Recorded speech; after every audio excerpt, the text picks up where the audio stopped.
Naranasan mo na bang magkaroon ng lihim na paghanga para sa isang tao? Siguro karamihan sa atin ang paghangang iyon ay harmless. Kumbaga, wala namang delikado dahil paghanga lang naman.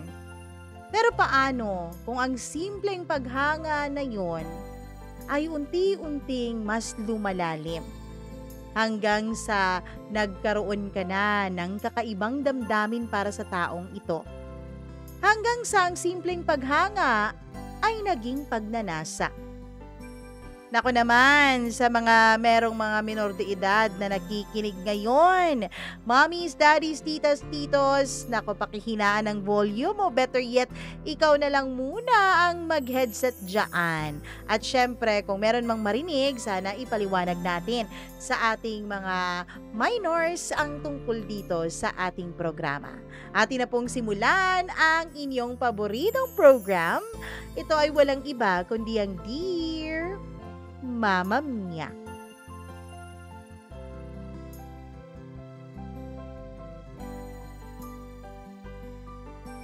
Normal lang daw ang magkaroon ng paghanga sa isang tao.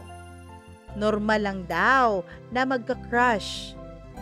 Pero paano kung ang simpleng pagtingin at ang simpleng paghangang iyon ay lalalim at magiging mapanganib na lihim?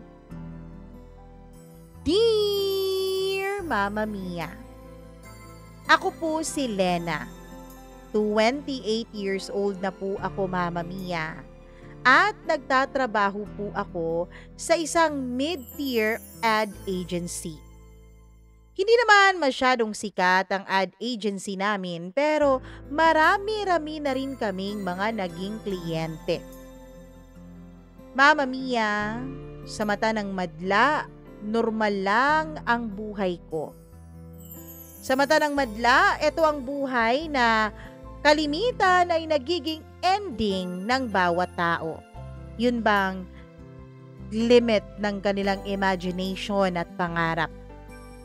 May sariling trabaho na ako, may inuupahang apartment sa Mandaluyong, at masasabi ko naman, Mama Mia, na ang upang iyon ay hindi naman po na-delay. Kumbaga, financially stable kung tutuusin ang akin pong kalagayan. Marunong akong magluto ng pasta at omelette. Minsan ay hobby ko rin po ang magmuni-muni habang umiinom ng red wine. Bata pa lang kasi ako, Mama Mia, isa na yon sa mga pangarap ko. Kapag nakakapanood po ako ng mga pelikula na merong mga ganong eksena, ay kumukuha agad ako ng baso. Ine-imagine ko agad na ako yung bida sa pelikulang iyon. Umiinom ng red wine habang nagmumuni-muni at ine-imagine ang future. Mama Mia, masaya naman ako dahil kung tutuusin, kahit papaano ay naaabot ko naman ang muntikong pangarap na yon. Pero may isa akong lihim na hindi ko po kayang sabihin kahit kanino man. Oo, Mama Mia, sa'yo ko lang po ipagtatapat itong aking lihim na ito. Kaya naman, itinago ko po talaga ang tunay kong pagkakakilanlan, pati na rin ng mga taong involved dito sa aking kwento. Kasi naman, Mama Mia, nakakahiya pong ikwento ito sa iba. Alam kong hindi nila maiintindihan. Pero dahil nakapakinig na ako at nakapanood na ako ng kwento dito sa channel mo na may pagkakahalintulad ng sa akin, ay nagkaroon ako ng lakas ng loob para mag-share din ng sarili ko pong karanasan. Mama Mia, ako po ay uhaw. Hindi lamang sa pagmamahal, kundi maging sa atensyong hindi naman para sa akin. Mama Mia, ang tanging bagay, or should I say tao na bumubuhay sa gabi ko, ay itago natin sa pangalang Mateo. Si Mateo, Mama Mia, ay kasintahan po ng aking matalik na kaibigan na si Trisha. Oo, alam ko, kasalanan ko na kaagad ito. Pero paano kung sabihin kong hindi ko naman po ito ginusto na mangyari mula sa simula? Na nagsimula lamang ang lahat sa isang simpleng paghanga. Humanga ako sa kanyang tindig, sa pagkislot ng kanyang panga kapag ngumingiti siya, sa mga ugat ng kanyang braso kapag nagbubuhat siya sa gym. Nakita ko siya unang beses sa isang event launch ng brand naming hawak. Partner company nila ang advertising firm kung saan kami ni Trisha nagtatrabaho. Mama Mia, si Trisha po, kaibigan ko na mula pa nung college. Siya lang ang tanging naging ka-close ko ng sobra. Well, friendly naman akong tao. Marami naman po akong group of friends. Kaya lang si Trisha po yung constant ko. Siya ang lagi kong kasama. Siya ang nakakaintindihan ko sa halos lahat ng bagay. Kung tutuusin, para na kaming mag-sisters ni Trisha. Kaya naman, Mama Mia, wala talaga sa loob-loob ko noon na makiagaw ng atensyon ng kanyang gwapong boyfriend. Anyways, balik tayo dun sa unang araw na nagkakilala kaming dalawa ni Mateo. Bes, alam mo ba itong company na ating i-assist ngayon ay dito nagtatrabaho ang boyfriend ko? Siya nga. Oo, Bes. Dito siya na company nagtatrabaho. Aling boyfriend dun? Grabe ka naman sa akin, Lena. Di ba nga, 3 months na akong may boyfriend? Akala ko kasi yun pa ring ex mo ang tinutukoy mo eh. Hindi na no, natauhan na ako doon. Tsaka tama ka, ginagamit lang ako ng walang niyang lalaking yon. Buti naman at natauhan ka. Sino ba tong boylet na to? Yung pinopost ko sa Facebook, tsaka sa Instagram ko? Sorry, Trisha. You know naman, itong best friend mo, masyadong sub-sub sa trabaho, di ba? I know, kasi may inaasam-asam kang promotion. Kaya naman, hindi ka na nagkakaroon ng oras para sa social life mo. Pero, ngayon, makikilala mo na ang boyfriend ko. Yun bang lalaking dati ko pang gustong ipakilala sa'yo, kaya lang lagi kang tumatanggi. Kasi sabi mo, busy ka eh. O siya, sige na. Kikilalanin na nga. Sige, bes ha, tapos kaliskisan mo. Kasi may mata ka sa ganun eh. 3 na ng ex ko, hindi ka nagkamali sa paghuhusga mo doon. Oo na, Trisha, sige na. Sabi ko sa kaibigan ko. Mama Mia, itong kaibigan kong si Trisha ay hindi po talaga magaling kumilatis ng tao. Lagi po siyang nabibiktima ng mga narcissistic na mga tao. Kaya naman, lagi ko rin siyang pinapayuhan. Ang kaso, hindi ba nga kapag in love tayo, wala tayong ibang pinagkikinggan kundi ang ating mga sarili?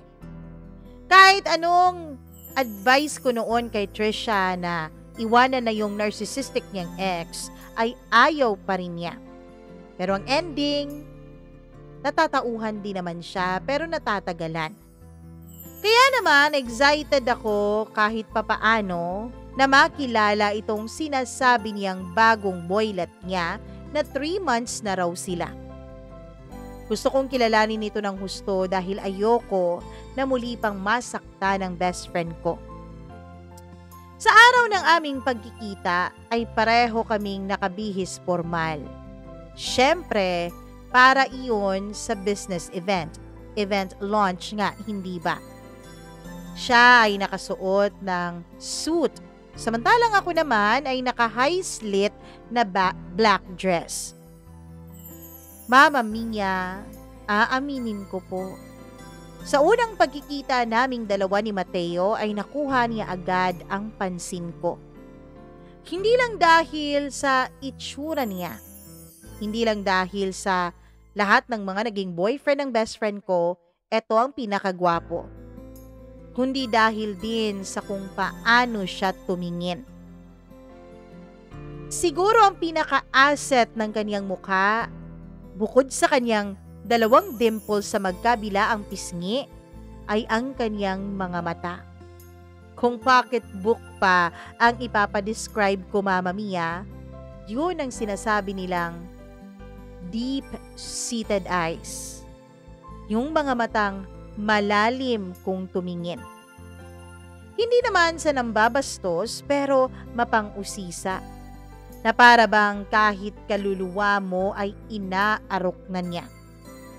Hindi naman siya manyak tumingin dahil hate na hate ko talaga ang mga manyak. Pero tila ba, Mama Mia, tila ba may pangungusap ang kaniyang mga mata na hindi lamang ang aking sarili ang kinakausap, kundi mismo ang aking kaluluwa. Naranasan niyo na ba yun? Yung tignan kayo ng isang tao ng malalim, tapos para bang humihiwalay paunti-unti ang inyong kaluluwa mula sa inyong katawan? Ganon na ganon ang naranasan ko kay Mateo. At alam mo, Mama Mia, kung ano ang mas masakit? Ang katotohanan na kahit attracted ako sa kanya, sa unang pagdadampi ng aming mga mata sa isa't isa, ay kumatok agad ang isang katotohanan na hindi na siya para sa akin. Para na siya sa best friend kong si Trisha.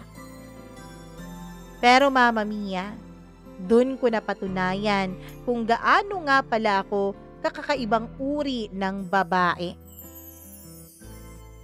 Hindi ko alam. Wala naman sa pagiging pagkatao ko ang pagiging selfish. Kung babalikan ko ang kabataan ko, mapagbigay naman ako sa pagkain, sa laruan, pati na rin sa mga iba pang gamit. Hindi ko aakalain, Mama Mia, na bukod sa pagiging mapagbigay, mapang-angkin din pala ako. May kakaibang boses sa sarili ko na nagsasabing, hindi lahat ng hindi para sa'yo ay hindi mo na pwedeng angkinin. Sinabi ko nun sa sarili ko, well, pwede naman siguro akong humanga. Pwede naman siguro akong magpantasya, di ba? Kasi hanggang dun lang naman eh. At isa pa, pag boyfriend at girlfriend pa lang naman sila, hindi pa naman sila mag-asawa. So kung tutuusin, kung sa Biblia pa, hindi pa ako nagkakasala dahil hindi pa naman sila legal. Yon ang sinasabi ko sa sarili ko para ma-justify ko, Mama Mia, ang pagpapantasya ko sa boyfriend ng best friend ko. Aaminin ko na nung unang gabi kaming nagkakilala, nung umuwi ako sa apartment ay hindi na siya maalis-alis sa isipan ko. Maging sa panaginip ko ay nandun siya. Maging sa biglaan kong paglingon sa sala at madilim, na-imagine kong nandoon siya at nanonood ng TV habang naka-topless. Aaminin kong umandar ang pagiging pili ako. Nung nasa event ako ay hindi ko maiwasang isipin, ano kaya ang itsura ng katawan niya sa ilalim ng suit na yon? Kasi kahit nakasuit siya, Mama Mia, pakiramdam ko maganda ang hugis ng katawan niya. Nang lumipas ang ilang linggo matapos nga ang una naming pagkikita, ay naging madalas na ang aming interaksyon sa isa't isa. Hindi naman talaga sinasadya yun, Mama Mia. Hindi ko sinasadya dahil hindi ko naman pinaplano. Madalas lang talaga akong isinasama ni Trisha kapag may dinner date sila. Lagi niyang sinasabi sa akin, Mama Mia, na dapat daw makilala ko talaga ang boyfriend niya para naman daw makaliskisan ko ng husto. At ang nagiging palusot niya dun kay Mateo kung bakit niya ako isinasama ay para raw hindi awkward. Alam niyo kasi, matagal-tagal pang magsasama tayong lahat. Kasi 'di ba, ang dami niyo pang upcoming events sa company niyo, Mateo? Kaya naman babe, sinama ko itong best friend kong si Lena. Kasi siya talaga ang nag-head ng mga ganong klaseng event sa amin eh. Up for promotion na kasi itong bestie ko. Kaya naman para hindi na kayo ma-awkward sa isa't isa, kailangan yung magkakilala. Isa pa, parang kapatid ko na tong si Lena. Kaya dapat lang na makilala mo siya. Dapat lang na makuha mo ang approval ng best friend kong to. Sabi pa ni Trisha at tumatawa. Pero ang totoo, Mama Mia, ang totoo, may parte ng utak ko na nagsasabing dapat na akong umiwas. Dapat na akong umalis. Kaya lang, may parte din sa pagkatao ko na laging nag-a-anticipate kung ano ba ang susunod na mga mangyayari. Sa bawat hapunan na isinasama nila ako, ay pinagmamasdan ko siya ng lihim. Kung paano siya humawak ng baso, kung paano siya tumatawa sa mga kwento ng girlfriend niyang si Trisha, at kung paano niya tinititigan ang kasintahan niya na para bang walang ibang babae sa mundo. Oo, nakikita ko kung paano niya tinitreasure ang best friend ko. At imbis na ma-disappoint, imbis na ma-discourage, Mama Mia, ay lalo pa akong humanga sa kanya. Hindi kasi lahat ng lalaki ganun eh. Habang siya ay tinititigan ng puno ng pagmamahal ang best friend ko, ay naroon lang ako. Taga-kwento kung may itinatanong sila sa akin, tagahalo ng alak kapag pumupunta kami sa inuman pagkatapos ng dinner, at lihim na tagatingin niya.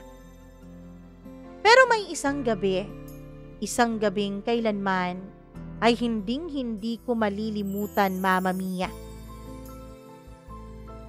Bes, Lena, alanganin ako bukas eh. Pwede bang samahan mo na si Mateo sa meeting? Tanong ni Trisha sa akin habang naka-video call kaming dalawa. Nabigla ako. Ako? Sasama kay Mateo? Sa meeting nila? Bakit naman, Bes? Ikaw tong girlfriend, bakit ako tong pinapasama mo? Sige na, Bes, please. Favor lang talaga. Kasi yung mama ko naglalambing eh. Matagal na kasi akong hindi umuwi sa amin. Please, nakapangako na kasi ako kay Mateo eh. Sige, sure. Pero ang tanong, okay lang ba kay Mateo na ako ang magiging kasama niya? Kunwari ay pag-aalala ko pang tanong, Mama Mia. Pero sa loob-loob ko ay parang may sinindihang apoy sa aking katawan. Parang may apoy na nagpapakiliti sa buo kong kalamnan. Ikaw pa? Type ka kaya nun? Biro niya. At dun ako nayanig, Mama Mia. Kasi iniisip ko, di ba sabi nila, jokes are half meant? Baka may halong katotohanan yung biro ni Trisha. Uy, wag ka naman ganyan, Bes. Sabi ko, kahit na ang totoo ay kinikilig ako ng lihim. Joke lang, Bes. At saka ang ibig kong sabihin, type ka niya bilang kaibigan at bilang sister. Sabi niya, maganda ka raw influence sa akin eh. Kaya botong-boto talaga yun sa'yo. Bakit parang baliktad, ha, Trisha? Dapat boto ko ang makuha niya, hindi yung boto niya ang makuha ko. Sabi ko habang tumatawa. Basta Bes, wala nang bawian yan ha. Ikaw ang kasama niya bukas. Sige na, bye-bye kasi tatawagan ko pa siya. I-inform ko siya. Mama Mia! Pagkatapos ng tawag na yon, ay hinding-hindi na nawala sa isipan ko ang sinabi ng best friend kong, type ka nun eh. Binalikan ko ang mga pangyayari kung saan kasama nila akong dalawang magjowa. May isang gabi nga noon, medyo lasing na noon si Trisha. Nahuli kong nakatingin si Marco sa akin habang nagsusuot ako o naglalagay ako ng lipstick gamit ang isang maliit na salamin o powder mirror ko. Hindi niya inalis ang tingin niya sa akin hanggang sa naramdaman ko na nakatingin siya at tinignan ko rin siya. Nakita kong napalunok siya ng sarili niyang laway at saka tumalikod. Siguro akala niya hindi ko napansin yon. Pero napansin ko yon, Mama Mia. Lahat ng mga kilos niya, lahat yun iniimbak ko lang sa kaloob-looban ko. Lahat yun lihim akong napapatanong kung talaga bang type nga ako ni Mateo. At nun ngang sinabi mismo ng best friend kong type ka nun eh. Hindi na mawala ang lumalaking pag-asa sa dibdib ko. Isang pag-asa na dapat nung una pa lang ay pinatay ko na dahil hindi dapat. Hanggang sa dumating na ang araw ng meeting. Suot ko ang pinakadisente kong damit na bahagyang may sinadyang kahalayan. Isang silky cream blouse na medyo kita ang cleavage ko, lalo na kung tama ang ilaw. At palda na may slit hanggang hita. Professional pa rin naman tignan pero may kasamang parang panunukso. Parang pasaring na nagsasabing, tingnan mo ako pero wag mo akong tikman dahil bawal ito. Nagkita kaming dalawa sa isang cafe sa may Greenbelt bago mag-meeting. Dumating na siya na naka-white long sleeves at naka-roll up pang manggas nito. Revealing his toned forearms na tila nang aakit lang na hawakan at pisil-pisilin ko. Dun ko nga nasigurado ang pagdududa ko dati. Maganda ang pangangatawan ng boyfriend ng best friend ko. Hi Lena, ikaw lang? Oo, sabi kasi ni Trisha, ikaw na raw bahala sa akin. Sabi ko habang kumukuha ng menu kahit alam kong hindi pa ako gutom noon. Ang totoo, Mama Mia, hindi ko mapakiwari kung bakit nung makita ko siya ay nag-iinit ang aking katawan. At dahil sa sobrang pag-iinit nito ay para pong nauuhaw ako. Nauuhaw na nagugutom na hindi ko malaman kung ano ba talaga ang nararamdaman ko. Naranasan niyo na ba yun? Yun bang pakiramdam niyo ay gutom kayo at uhaw kayo at the same time? Ganun po ang pakiramdam ko nung nagkita na kami ni Mateo. Nagkwentuhan muna kami habang naghihintay ng kaniyang kliyente. Habang nakakwentuhan ko siya ng kaming dalawa lang, ay dun ko siya mas lalo pang nakilala at hinangaan. Matalino siya, Mama Mia. Very analytical. Pero may kabalbalan din ang kaniyang bibig. May mga joke siya na medyo green na pero banayad pa rin naman. Hindi pa naman yung balahura na bastos na green joke. Pwedeng lagyan mo ng mali siya kung gugustuhin mo. Double meaning, kumbaga. Napakagaling niya doon. Hindi ko alam kung double meaning ba talaga o ako lang ang nag-iisip na may double meaning ang mga sinasabi niya. Hindi ko alam kung ako lang ba o talagang ganun nga ang ibig niyang sabihin sa mga jokes na yon. At syempre, kahit na walang mali siya siguro sa kanya, Ang sarili ko naman ay gustong-gusto na nilalagyan ng mali siya ang kaniyang mga sinasabi. Lagi bang ganito ang suot mo sa mga meeting? Tanong niya habang pinagmamasdan ang suot kong blouse. Well, pag alam kong gwapo rin ang kasama ko, oo. Sagot ko ng direkta, sabay ngiti at nilagyan ko talaga ng konting landi. Tumawa siya, pero hindi ordinaryong tawa. Parang may pigil, parang may halong kilig, o baka ako lang ang nag-iisip ng ganon. Lumingon siya saglit, sinisipat kung may iba bang nakarinig sa mga pinag-uusapan namin. Mama Mia, sa mga sandaling yun, pakiramdam ko ay may isang pinto na nagbukas sa pagitan naming dalawa. Isang pinto na dapat ay laging nakasara. Isang pinto na dapat ay nakakandado dahil bawal na buksan at pasukin namin ang pintong iwan. Dahil meron kaming taong parehong masasaktan.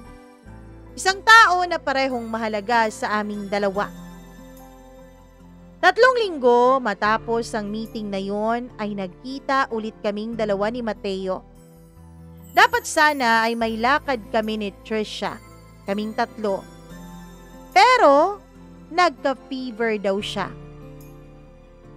Kaya naman kaming dalawa na lang ni Mateo ang tumuloy.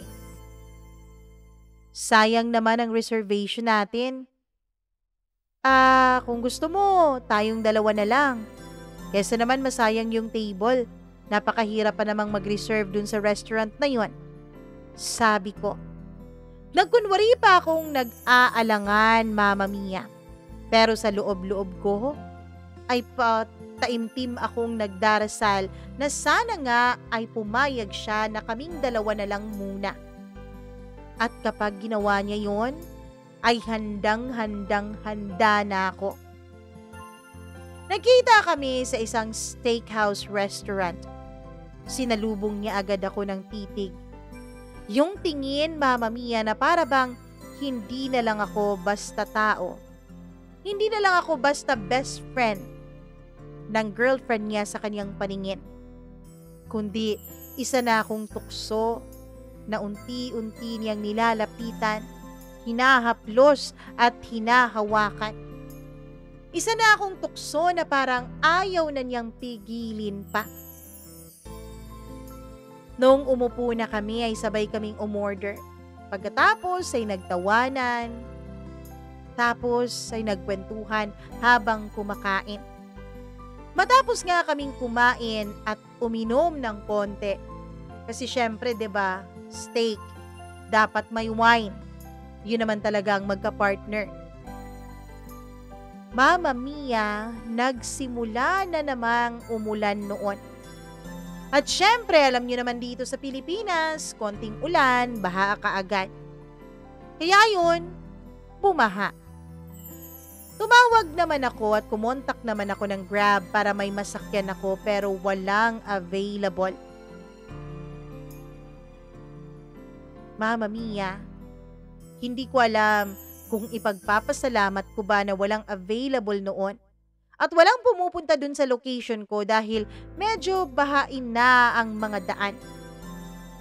Hanggang sa nag-alok si Mateo na ihatid ako. Naku, wag na. Ayos lang naman ako. Hindi, ikaw nang nanlibre sa akin dun sa steakhouse eh. Kaya naman, nararapat lang na ihatid kita. At syempre, ayoko naman na mag-alala yung best friend mo. Sigurado naman ako na magagalit yun sa akin kapag nalaman niyang pinabayaan kita at hindi kita inatid. Sige na nga, sabi ko. Sa kotse ay tahimik lamang kaming dalawa. Mama Mia, habang binabaybay namin ang daan, ay nararamdaman ko ang unti-unting pag-angat ng tensyon at init sa pagitan naming dalawa. Kahit pa napakalamig ng aircon at malamig din naman sa labas dahil sa ulan at hangin, ay nagiinit po ang nararamdaman ko sa aking katawan. At ramdam ko na ganun din ang nararamdaman ni Mateo. Kasi nakikita ko siya. Napapansin ko siya na panay ang sulyap sa direksyon ko. Panay ang sulyap sa suot ko. Hanggang sa huminto siya sa harap ng isang kilalang motel, Mama Mia. Di ko na lang sasabihin pero alam niyo na yon, yung red. Lena, medyo mabaha talaga ang daan papunta sa inyo eh. Kung gusto mong maghintay na humupa yung baha at mawala yung ulan, dito na lang muna tayo. Magpahinga ka muna. Safe pa tayo dito. Kasi kapag lumusong tayo sa baha, baka masira pa tong kotse ko. Tumango ako, Mama Mia. Kahit na alam naming parehong hindi naman yung kotse ang concern niya. Kahit na alam naman naming pareho na iba ang ibig sabihin niya sa salitang pahinga. Nasa loob na kami ng kwarto ng motel na yon pero wala pa rin nagsasalita. Tumayo siya sa tabi ng kama. Nagtanggal ng kanyang suot na coat at binuksan ang aircon. Ako naman ay umupo sa kabilang gilid ng kama. Tumingin siya sa akin. Wala pa ring nagsasalita. Pero ramdam namin ang umaapoy na pag-iinit at pagnanasa sa titigan naming dalawa. Hanggang sa dahan-dahan na siyang lumapit sa akin. Wala siyang kahit na sinabing anuman, Mama Mia. Tinitigan niya ako. Lumaban ako ng titigan sa kanya. Para bang mga mata lang namin ang nag-uusap sa mga panahon na yon. Mga mata lang namin ang nagsasabi na kailangang humupa at pahupain namin ang init naming nararamdaman dahil kung hindi, baka pareho namin itong ikabaliw. Ilang saglit pa ang lumipas, tsaka niya idinantay ang kamay niya sa aking pisngi. Hinawakan niya ito ng marahan, na tila ba nagtatanong kung pwede siyang pumasok sa mundo ng lihim kasama ako. Mama Mia, nung mga panahon na yon, ay nakalimutan ko ang best friend ko. Hindi ko alam kung maiintindihan niyo o kung naranasan niyo na rin ang naranasan ko. Nakalimutan kong may girlfriend siya at best friend ko pa talaga. Hindi ko pinigilan si Mateo sa kanyang ginagawa. Mateo, bulong ko habang ang mga labi niya ay unti-unti nang bumaba sa balikat ko mula sa aking leeg. Unti-unti niyang tinatanggal ang saplot ko na pang-ibabaw, Mama Mia. Sa bawat saplot na natatanggal niya ay para pong nililiyaban ang katawan ko. Kahit na napakalamig, ay para akong pinagpapawisan. Para akong nag-a-anticipate kung ano ba ang susunod niyang gagawin. Hindi naman po ako inosente sa bagay na yon. I've had my share of boyfriends and syempre pati na rin yung pakikipagniig. Pero kakaiba ang nararamdaman kong libog ngayon kay Mateo. Hanggang sa hinalikan niya ang tiyan ko. Tapos yung mga kamay niya ay kung saan-saan na dumadako sa aking katawan. Mama Mia, hindi ko na maipaliwanag ang kakaibang sensasyon na nararamdaman ko. Hanggang sa tumigil siya. Bumalik siya sa labi ko at hinalikan ako. Pagkatapos ay hinalikan niya ang tenga ko at saka bumulong. Lena, gusto mo ba ito? Gusto mo bang maramdaman ako ng buong buo? Pagtanong niya na yon, pagkatapos kong tumango ay hinalikan niya ulit ako, Mama Mia. Yung halik na para bang sabik na sabik, na para bang matagal na niya akong ini-imagine. Nararamdaman ko, Mama Mia, at naiisip ko, baka ako ang naiisip niya sa tuwing nagniniig silang dalawa ng best friend kong si Trisha. Sa bawat haplos pa lang niya, sa bawat halik pa lang niya, kahit hindi pa naging isa ang aming katawan dalawa, ay para na po akong idinuduyan sa alapaak. Wala akong pakialam nung mga panahon na yon kung lumakas man ang bagyo, kung bahain man ang buong mundo. Ang importante lang sa akin noon ay mairaos ko ang nararamdaman ko. Mama Mia, hanggang sa tuluyan na nga naming tinawid ang pinto ng pagkakasala. Tuluyan nang naging isa ang mga katawan naming dalawa. At mula noon ay naging lihim na naming mundo ang motel na yon. Tuwing may away silang dalawa ni Trisha, ako ang tinatakbuhan niya. Ako ang tinatawagan niya. Tuwing nalulungkot siya, ako ang niyayakap niya. Ako ang hinahalikan niya. Tuwing nag-iinit siya, katawan ko ang pinapainit niya. Katawan ko ang ginagamit niya para mawala at maibsan kahit papaano ang init na kaniyang nararamdaman. Mama Mia, ang gustong-gusto ko sa kaniya ay ang hindi niya pagpipigil. Sa bawat pagkakataon na nasa ibabaw kaming dalawa ng kama. Laging ganun. Lagi naming pinaparanas sa isa't isa ang kakaibang sensasyon. Ako din naman, Mama Mia, may mga pagkakataon noon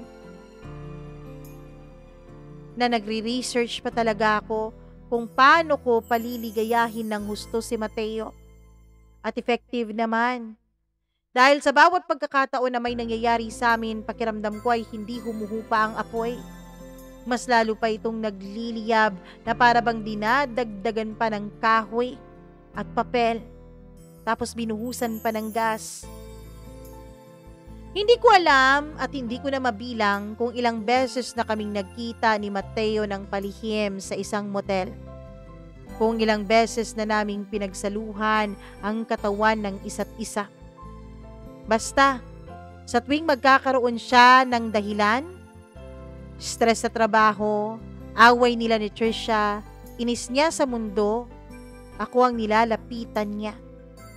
Minsan pa nga, tumatawag siya sa akin na nagiinit siya at lumalabas kaming dalawa kahit nasa gitna kami ng aming mga trabaho.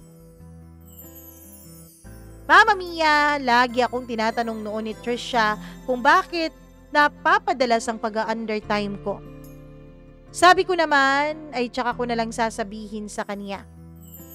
Uy Bes, naglilihim ka na sa akin ha?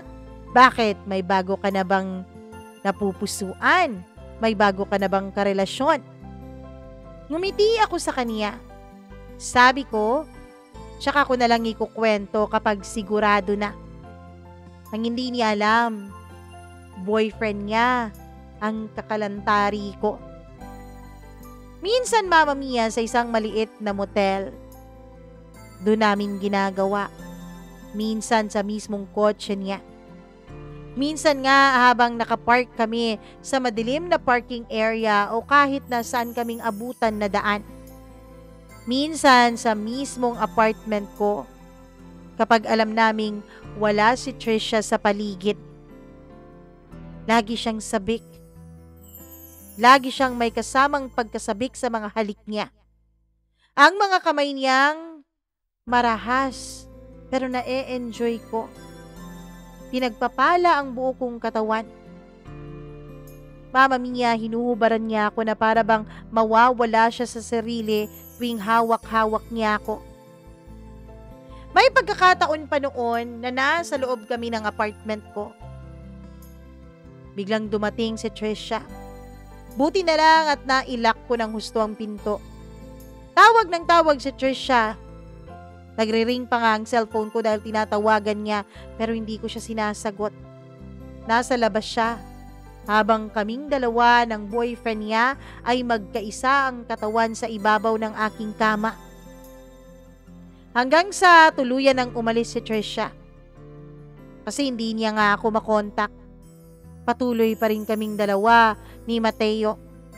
Sa mga pagkakataon na yun, Mama Mia, kapag nasa apartment kami ay hindi talaga pinapark ni Mateo ang kotse niya nang malapit dun sa apartment ko. Minsan, dun lang niya pinapark sa trabaho nila, pagkatapos ay nag-grab lang siya papunta sa aking apartment. Isa yun sa mga paraan para maiwasan naming mahuli kaming dalawa ni Trisha.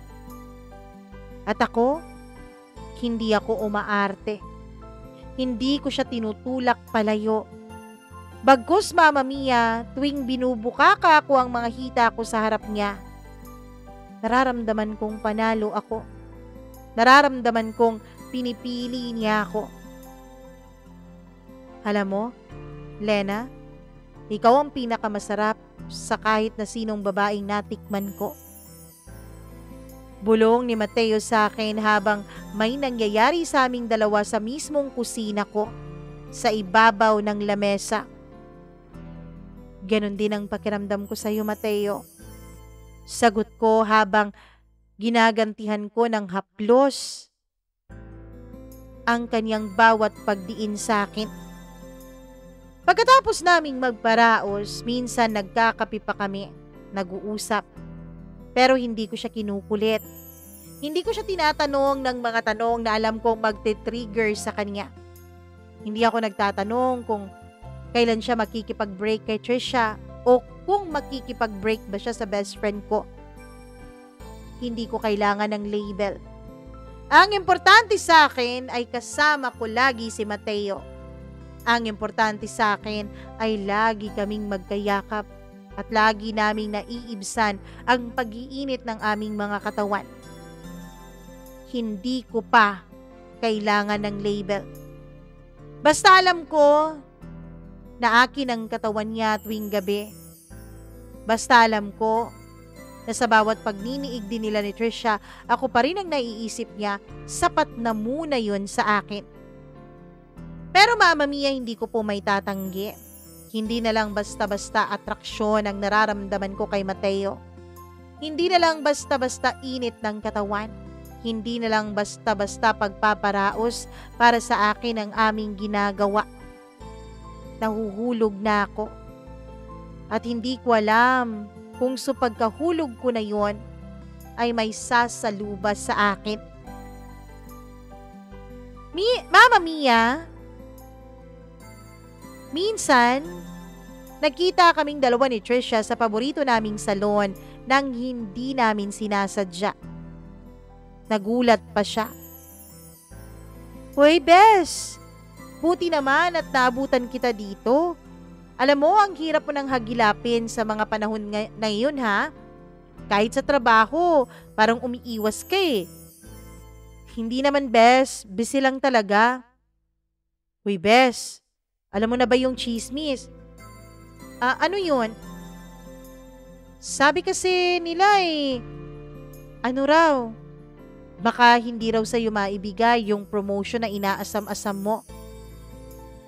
Ayos lang yun, Bes. Hindi ko naman na inaasahan yun, sabi ko. Gulat na gulat si Trisha noon, Mama Mia.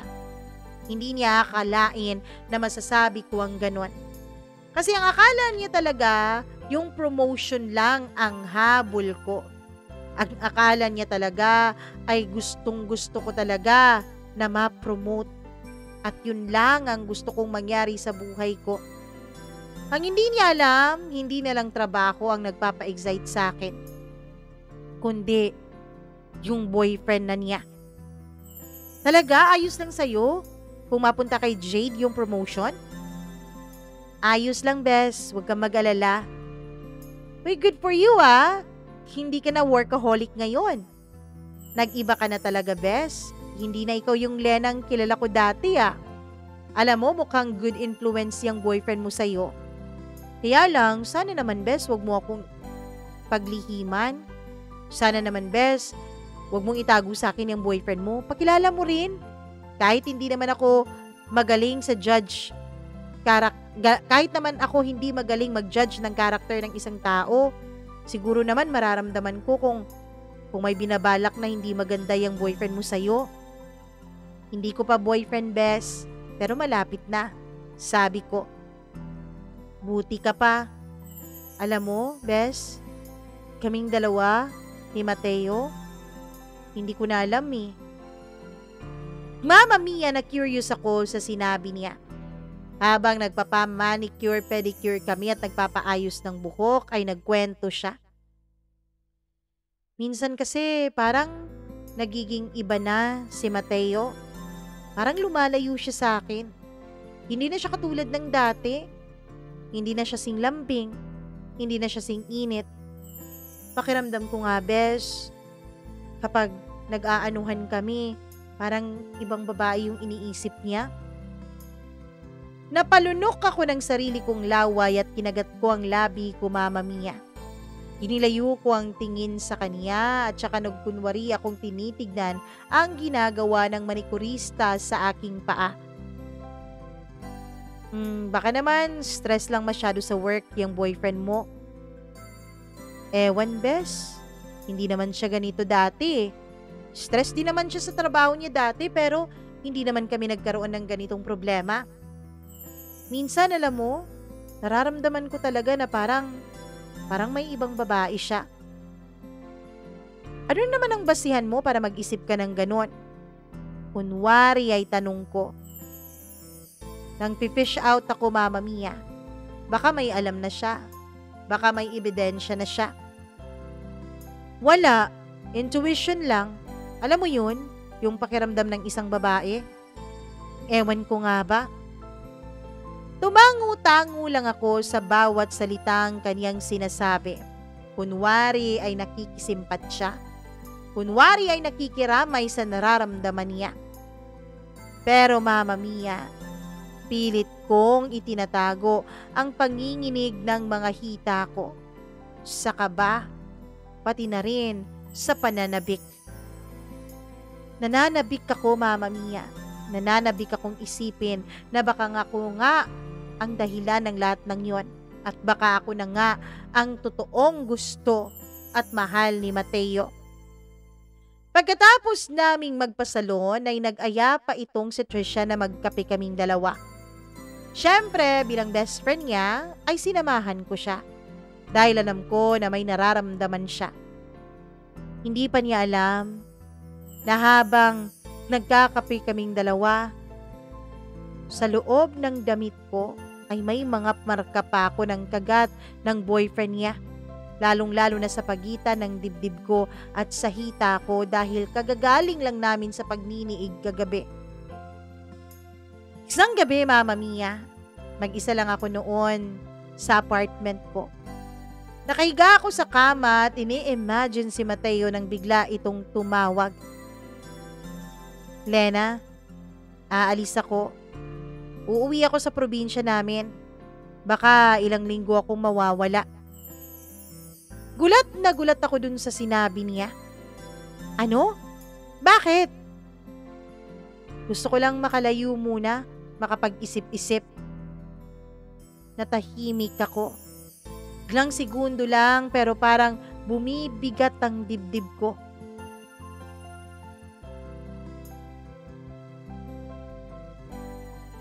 Mateo? Bakit naguguluhan ka na ba? Gusto mo na ba akong mahalin? Tanong ko. Diretso yun, walang paligoy-ligoy. Lena, sabi niya at bumuntong hininga siya sa kabilang linya. Kung hindi kita gusto, hindi ako papasok sa ganitong sitwasyon. Hindi ko ipapasok ang sarili ko sa ganito. Pero ang tanong, Mateo, gusto mo ba akong panagutan? Tumahimik siya. Pagsisisihan ko to balang araw. Pero ngayon Mateo, aaminin ko. Ikaw lang ang gusto kong makasama. Mama Mia, bago siya tuluyang umalis at pumunta ng kanilang probinsya ay dumaan muna siya sa apartment ko. Huling gabi raw niya iyon sa Maynila. Ang gabing yun ay ang pinakamahabang gabi ng pagniniig naming dalawa. Marahas, mapusok, puno ng luha, halinghing at mga ungol. Halos 1 oras din kami sa ibabaw ng kama. Hindi pa kami nakontento. Ginawa din namin sa banyo at sa sahig ng paulit-ulit. Wala kaming sinayang na segundo. Ako din naman, Mama Mia, ay binigay ko lahat ng meron ako sa gabing yon. Para naman sa pag-iisip ni Mateo, marirealize niyang ako ang nararapat sa kanya.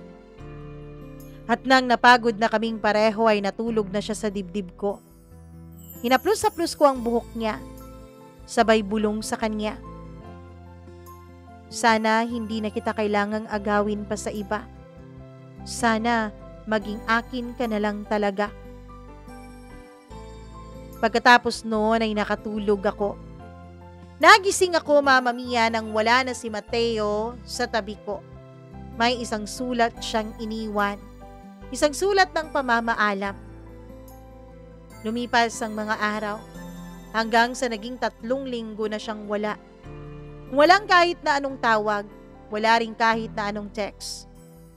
Ako naman noon, Mama Mia, ay halos mabaliw-baliw na sa paghihintay sa kanya. Nagsimula na akong mag-alala. Nagsimula ng gumagrabe ang kaba na nararamdaman ko. Hanggang isang araw, isang hindi inaasahang araw ay tumawag ang best friend kong si Trisha sa akin. Lena, kailangan nating mag-usap. Ngayon na. Kinabahan ako. Wala na kasi yung best na lagi niyang paunang sinasabi kapag tumatawag siya sa akin. Parang alam ko na. Parang alam ko na kung ano ang gusto niyang pag-usapan naming dalawa. Pero hindi ko kayang umalis. Hindi ko na kayang umiwas. Kaya naman, Mama Mia, humarap na ako sa kanya. Isang Lunes ng hapon, habang abala ako sa pag-check ng campaign briefing sa opisina, ay bigla akong nakatanggap ng text mula kay Trisha. Nasa baba ako ng building. Halika, baba ka. Kailangan na talaga kitang makausap. Huwag ka nang umiwas sa akin, sabi niya. Nanayo agad ang mga balahibo ko. Para akong nabuhusan ng malamig na tubig sa huling sentence na sinabi niya. Huwag ka nang umiwas sa akin. Para akong nagkaroon bigla ng tinik sa aking lalamunan. Ilang sandali din akong halos hindi makagalaw noon at hindi rin halos makahinga.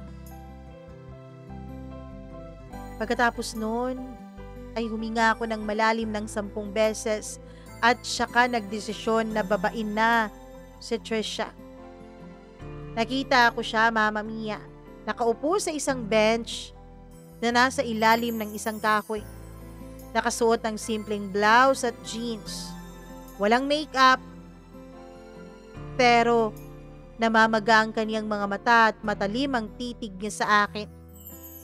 Hindi kasi siya pumasok sa araw na yon. Ang sabi nila ay may sakit daw ito kaya nag-sick leave, Mama Mia. Umupo ako sa tabi niya. Walang bati, walang ngiti. Lena, ilang taon na nga tayong magkaibigan at mag-best friends dalawa? Panimula niyang tanong sa akin. Mahigit 10 years na. Sagot ko naman na halos pabulong na noon. Ang tagal na pala, no? Kaya mo ba akong tingnan sa mga mata ko ngayon? Tanong niya. Tumingin ako, Mama Mia. Tinitigan ko ang mga mata niya. Hindi ko alam kung tapang ba yung nararamdaman ko o kahibangan. Alam ko na. Alam ko na, Lena. Nakita ko yung mga text messages ninyo. Nakita ko yung litrato ninyong dalawa sa motel. Pinadala sa akin ng isang common friend naming dalawa ni Mateo. Ang hindi niya alam, may common friend kami na ang asawa ay doon nagtatrabaho. Tapos doon pa talaga sa motel na yon kung saan ang asawa ng kaibigan namin ay naka-assign sa CCTV monitor. Kaya may access siya. Doon ko nakuha ang mga larawan. Alam mo ba kung gaano ako nasuka nung makita ko na ang sarili kong kaibigan, kaulayaw ang lalaking mahal ko? Ang sarili kong kaibigan na tinuring ko na bilang kapatid? Tumahimik lang ako, Mama Mia. Hindi ko kasi alam kung ano ang isasagot ko sa kanya. Gusto kong humingi ng tawad, gusto kong sumigaw, gusto kong umiyak. Pero hindi ko gustong pagsisihan ang mga nangyari sa aming dalawa ni Mateo. Bakit ha? Tanong niya. Dahil ba naiinggit ka sa akin? Dahil ba may mga bagay ako na wala ka? Hindi niya napigilan ang mga tanong na yon. At ako naman ay hindi ko na rin napigilan pang sumagot. Oo, sagot ko sa medyo paus kong boses. Dahil ikaw na lang palagi ang meron ng lahat. Palaging ikaw ang pinipili. Ikaw ang kinakaibigan kahit mas palakaibigan ako sa'yo. Ikaw ang minamahal. Ako palagi lang naman akong panakipbutas eh. Palagi akong side character sa kwento ng buhay mo. Kaya nga ginagalingan ko sa trabaho, 'di ba? Dahil dun lang ako magaling. Dun lang ako nakakaangat sa'yo. Pero hindi ko alam kung anong meron ka. Bakit ikaw ang merong kumpletong pamilya? Bakit ikaw ang mayaman? Bakit ako kailangan kong paghirapan ang lahat ng bagay na meron ako? Tumingin siya sa akin. Matalim at punong-puno ng galit ang mga mata niya. At dahil doon, pinili mong maging kabit ng boyfriend ko? Hindi ako kabit dahil hindi pa naman kayo mag-asawa. Hindi ko rin piniling maging kabit kundi ang pinili ko ay maramdaman kahit minsan na ako naman ang hinahanap, na ako naman ang ginugusto, na ako naman ang pinili kahit pa mali. Tumayo siya, Mama Mia. Bumunot siya ng envelope mula sa bag niya at binato niya yon sa kandungan ko. Pagkatapos ng araw na to, Lena, hindi na tayo magkakilala. At sana kapag iniwan ka rin ni Mateo, sana maisip mong ikaw rin ang dahilan. Pag-uwi ko ng apartment sa araw na yon, ay wala pa rin akong natanggap na text mula kay Mateo. Wala rin siyang naging sagot sa mga text at tawag ko, Mama Mia. Kinabukasan, nagpunta ako sa opisina nila at dun ko nalaman. Nag-resign na pala si Mateo. Akala ko sabi niya dati ay magbabakasyon lamang siya para makapag-isip. Pero nag-resign na pala siya ng walang paalam at wala man lang update. Para akong iniwang nakahubad sa gitna ng highway noon. Wala akong saplot na dignidad at puri. Wala akong maipagmamalaking pagkatao. Ilang linggo akong pagbalisa. Hindi ako makatulog ng maayos. Hindi ako makakain. Pinilit kong kalimutan si Mateo pero ang katawan ko ay nasanay na sa kanya. Sa mga halik niyang masisidhi, sa dila niyang mapaglaro, sa buo kong katawan, at sa pagkalalaki niyang pumupuno ng kakulangan sa akin. Gustong gusto ko siyang maangkin ulit. Gustong gusto kong maramdaman ulit yung nararamdaman ko kapag magkaisa ang katawan naming dalawa sa lihim naming mundo. Pero paano mangyayari yon? Na ngayon na wala na siya. Wala na rin si Trisha sa buhay ko at wala na akong kahit na sino. Gaya ng sabi ko, Mama Mia, wala din kasi talaga akong pamilya. Lumipas ang mga buwan. Naging mailap ako sa trabaho. Lumipat din ako ng unit. Nag-resign ako sa pinagtatrabahuan ko, Mama Mia. Unti-unti ay pinilit ko pong bumangon. Pero hindi na ako ang parehong Lena dati. Hindi na ako yung Lena na inosente. Hindi na rin ako kontento sa ordinaryo. Mama Mia, pagkatapos naming dalawa ni Mateo, ay nagkaroon pa ako ng mga lalaking nakakasama sa ibabaw ng kama. At sa bawat lalaking nakakatalik ko, casual na encounters lang ang lahat ng yon. Blind dates, mga estrangherong pinakikisimahan ko kapag nagkita kami sa restaurant o sa bar.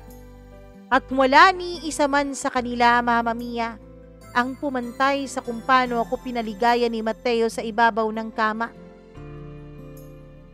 Iba't ibang lalaki ang nakakasama ko. Iba't ibang lalaki ang nakakasiping ko dahil hinahanap ko, Mama Mia, ang isang bagay na iniisip ko na baka maging dahilan para mawala na ng tuluyan si Mateo sa aking isipan at puso. Hanggang sa lumipas ang halos 2 taon.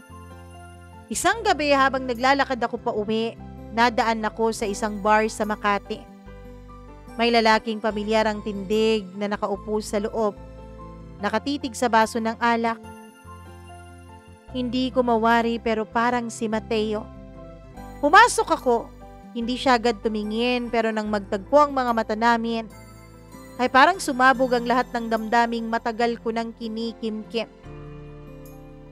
Umupo ako sa tapat niya, walang sali-salita, wala ring ngiti. Tinitigan ko siya ng gusto. Sana hindi na tayo nagkita ngayon. Bulong niya pagkatapos ng ilang segundong pananahimik. Hindi ko alam, Lena, kung dapat ba akong humingi ng tawad sa'yo.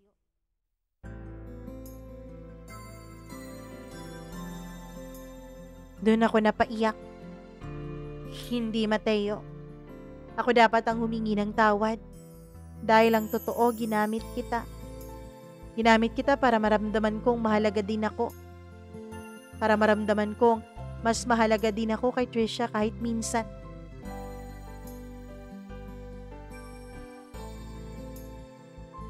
Lena, hindi ako bumalik dito sa Maynila para sa'yo. Alam ko. Pagkatapos noon ay tumayo na ako at tinapik ko ang balikat niya, tsaka naglakad na ako palabas ng bar. Mama Mia, dun ko naramdaman. Wala na pala akong nararamdaman kay Mateo. At sa unang pagkakataon, nawala ang hangarin ko sa loob ko na habulin pa siya. Minsan ang pagnanasa ay mas malakas pa kaysa sa moralidad. Minsan nga, mas malakas pa ito kaysa sa pagmamahal na nararamdaman natin sa mga taong nagmamahal din sa atin. Minsan, mas malalim pa ang pagnanasa kaysa sa pagkakaibigan. Mas matalim pa kaysa sa talim ng kataksilan. Ginamit ko ang katawan ko para sa atensyon ni Mateo. Ibinenta ko ang tiwala ng kaibigan ko, kapalit ng ilang gabi ng sarap.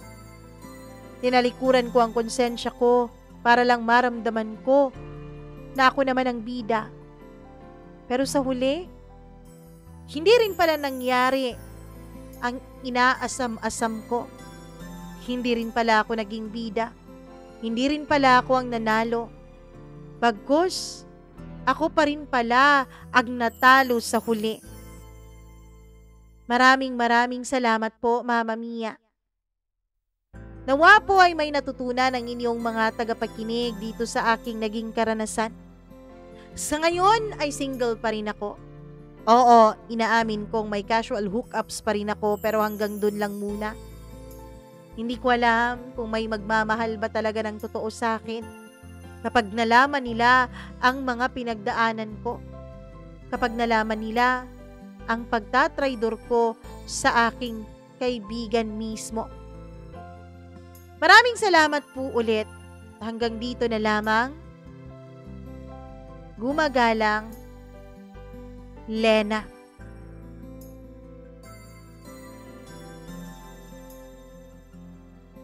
Grabe naman si Lena. Bakit naman hindi Rigor ang pinangalan mo kay Mateo? Charot. Rigor, Rigor. Nako naman. Lena.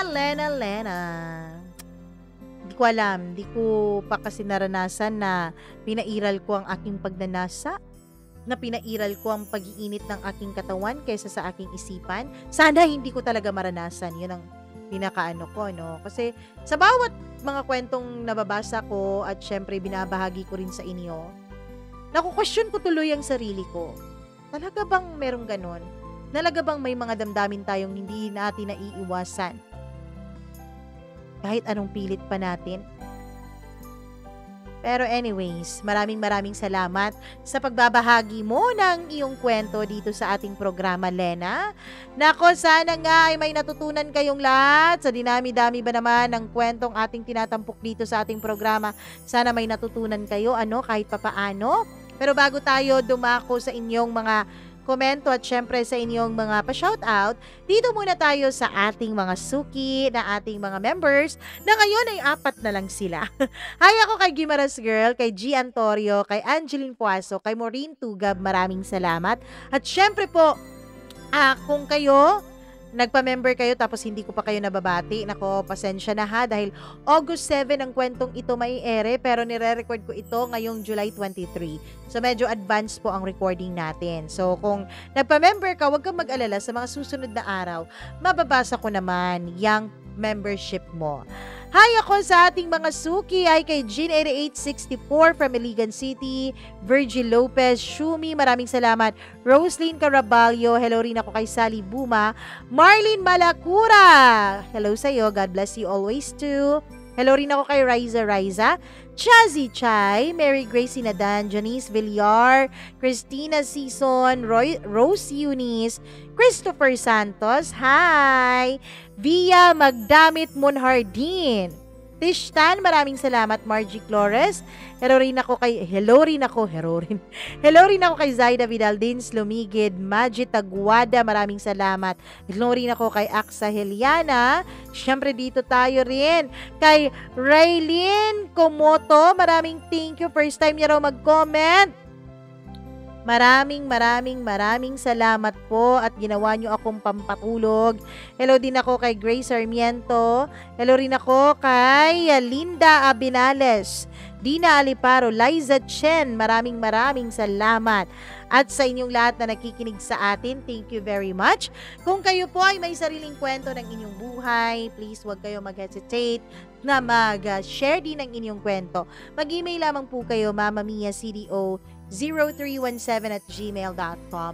Sana po huwag nyo rin kalimutan na i-share at i-like ang video na to, at huwag nyo rin kalimutan na mag-subscribe sa ating channel kung hindi pa po kayo subscriber. Unti-unti na po akong nawawala ng pag-asang aabot tayo ng 100,000 subscribers by the end of this year, pero sige, po-promote pa rin natin. Tulungan nyo pa rin sana ako na i-promote itong channel natin para unti-unti tayong dadami. Kasi yun lang naman talagang pangarap ko 100,000 subscribers. Yun lang. Silver play button lang talaga. Maraming salamat sa inyong lahat. Ako po ang inyong one and only Mama Mia. Hanggang sa susunod natin pong kwento. Dito lamang sa inyong paboritong program, ang Dear Mama Mia. Bye-bye! Paalam! Mwah, mwah, love you!